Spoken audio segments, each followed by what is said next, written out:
অনেকগুলো দিন, অনেকগুলো মাস শুধুমাত্র একটা প্রশ্ন করে আমাদের কেটে গেছে, কার কবে, আর কবে পাওয়া যাবে বিচার, কবে মিলবে বিচার।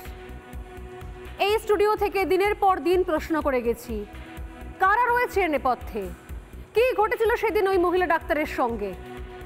প্রশ্ন করে গেছি আমরা। শুধু আমরা প্রশ্ন করিনি, অভয়া ধর্ষণ এবং খুন এমন একটা ঘটনা, যে ঘটনায় শুধুমাত্র সংবাদ জগতের লোকজনেরা, সংবাদ জগতের মানুষ, রিপোর্টার, সাংবাদিকরা প্রশ্ন করেনি, অন্যান্য অনেক ক্ষেত্রে তারা প্রশ্ন করে যান। এক্ষেত্রে সবাই মিলে একসঙ্গে গর্জে উঠেছে, একসঙ্গে প্রশ্ন করেছে প্রশাসনকে, চোখে চোখ রেখে প্রশ্ন করেছে। শীত, গ্রীষ্ম, বর্ষা, প্রত্যেক মুহূর্তে যেন কোথাও জ্বলন্ত প্রশ্ন হয়ে দাঁড়িয়েছে আমাদের সামনে, যে শেষ পর্যন্ত কি হবে। বিচার পাবে অভয়া? বিচার হবে? সত্যি বিচার হবে, নাকি এক্ষেত্রে হবে বিচারের নামে প্রহসন? এমন একটা ঘটনা, অভয়া ধর্ষণ এবং হত্যাকাণ্ড এই পশ্চিমবঙ্গের বুকে, যা কোথাও 8 থেকে 80 আপামর নারী পুরুষ নির্বিশেষে তাদেরকে একটা সুতোয় বেঁধে ফেলেছিল। একটাই দাবি, একই স্বর ছিল, জাস্টিস ফর আরজি কর। আমরা ভুলিনি সেই দিন, যেদিনকে সারা কলকাতা শহর রাস্তায় নেমে এসেছিল। আমরা ভুলিনি সেই দিন, যেদিনকে শুধুমাত্র কলকাতা শহর নয়, একই সঙ্গে পশ্চিমবঙ্গের বিভিন্ন প্রান্ত, বিভিন্ন জেলা, অলি গলি, পঞ্চায়েত, গ্রাম, সেখান থেকে পর্যন্ত মিছিল বেরিয়েছিল জাস্টিস ফর অভয়া এই স্লোগান দিয়ে।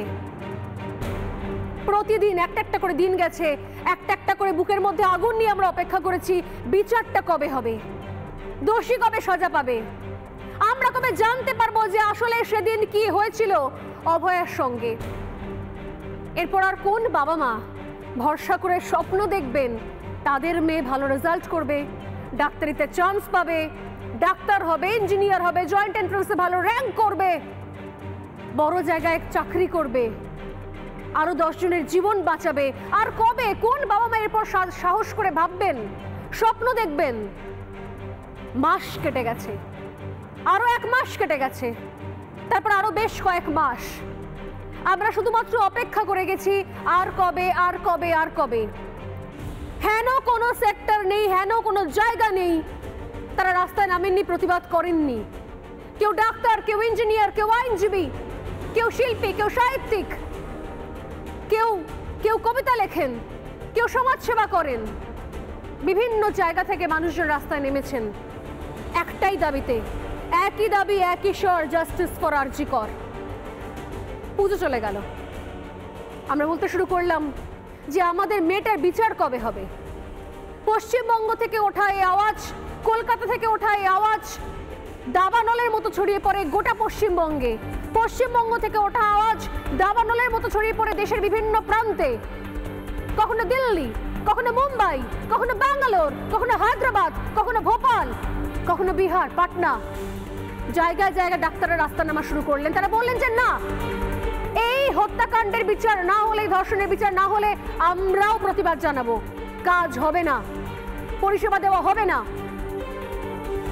ভারত থেকে ওঠা দাবানল ছড়িয়ে পড়লো বিশ্বের বিভিন্ন প্রান্তে, কখনো আমেরিকা, কখনো ইউরোপ, কখনো লন্ডন, বিভিন্ন জায়গা থেকে একটা একটা করে প্রতিবাদের আগুন ছুটে আসতে শুরু করলো। এবং তারপর পশ্চিমবঙ্গে আমরা দেখলাম যে এ রাজ্যের ক্ষেত্রে সরকারি ডাক্তাররা, জুনিয়ররা কার্যত বিদ্রোহ ঘোষণা করে দিলেন। কার্যত বিদ্রোহ, তাদের দাবি দাওয়া নিয়ে একটানা প্রতিবাদ, একটানা সড়কে বসে থাকা, রাজপথেই অভয়ের বিচারের জন্য একটানা আন্দোলন।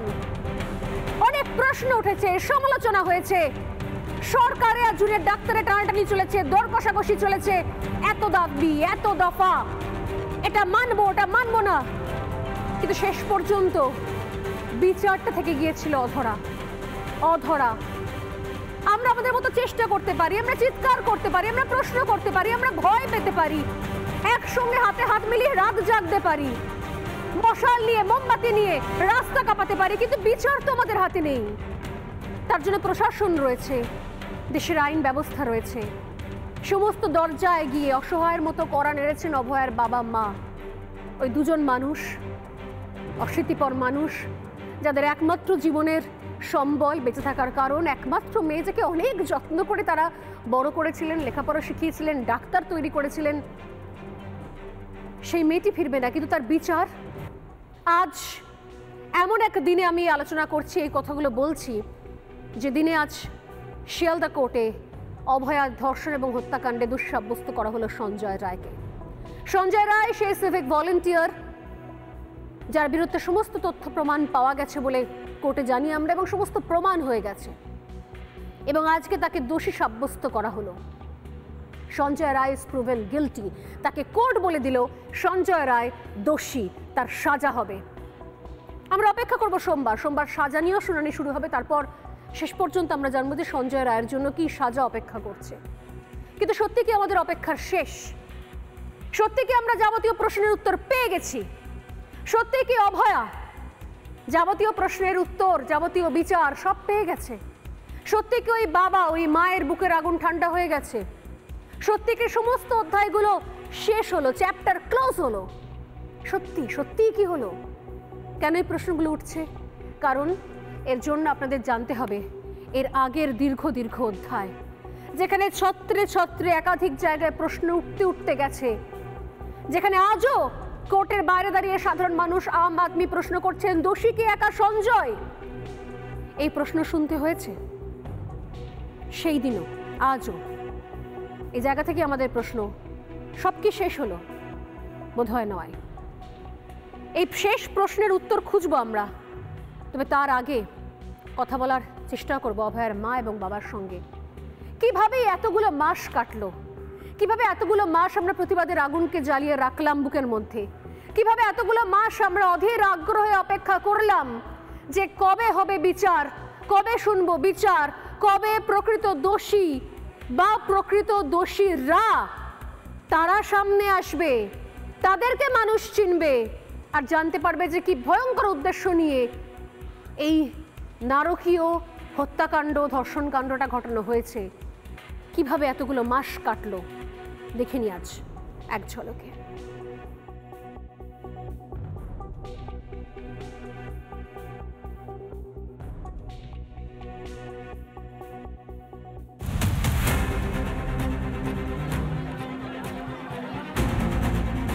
ঘড়ির কাঁটায় প্রায় 10টার কাছাকাছি সময় হয়ে গেছে। তখন এলো লাস্ট ফোন আবারও বাবা মায়ের কাছে। ওই একই নাম করে ফোন যায় অভয়ার বাবার কাছে। অ্যাসিস্ট্যান্ট সুপার বলছি। হ্যাঁ শুনুন, আপনাকে তখন বারবার বলছিলাম, ব্যাপারটা হচ্ছে যে আপনার মেয়ে উনি সুসাইড করেছেন হয়তো, বা কিছু মারা গেছেন। পুলিশ রয়েছে, আমরা হসপিটালে সবার সামনেই রয়েছি।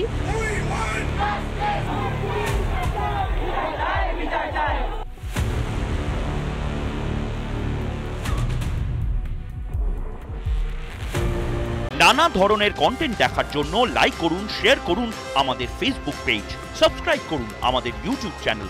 পাশাপাশি অন্যান্য ব্রেকিং নিউজের জন্য অবশ্যই চোখ রাখুন রিপাবলিক বাংলায়।